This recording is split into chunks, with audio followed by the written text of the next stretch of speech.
একটা কাইফিয়াত থাকে, একটা অবস্থা থাকে। আর যখনই পবিত্র দরবারে আমরা এসে হাজির হয়ে যাই, ওই সমস্ত নাজাফতকে আল্লাহ দূর করে দেন এবং জানা হোক অজানা হোক, অজান্তে হোক, মনের অজান্তে হোক, আমরা সেই নুরানি তাজাল্লিয়াত আমরা অনুভব করতে পারি, দিলের মধ্যে প্রশান্তি অনুভব করতে থাকি, দিলটা যেন শান্তিতে ভরে যায়। তো সেই দরবার, যে পবিত্র দরবারে কামেল মুর্শিদ আমাদের আসার জন্য আহ্বান করেন বিভিন্ন অবকাশে, বিভিন্ন সময়। আজকে সেই সময়টাই হচ্ছে গিয়ে আখরি জাহাজ সংবাদ, আখরি বুধ বলা হয়।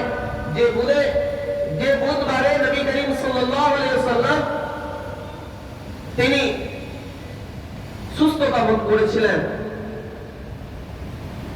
এবং এটার আনন্দে অনেক সাহাবী রাদিয়াল্লাহু তাআলা তারা এটা বিভিন্ন উপায়ে তারা উদযাপিত করেছিলেন, দান করে, খুশি হয়ে, অন্যকে খাইয়ে ইত্যাদি করে উদযাপিত করেছিলেন।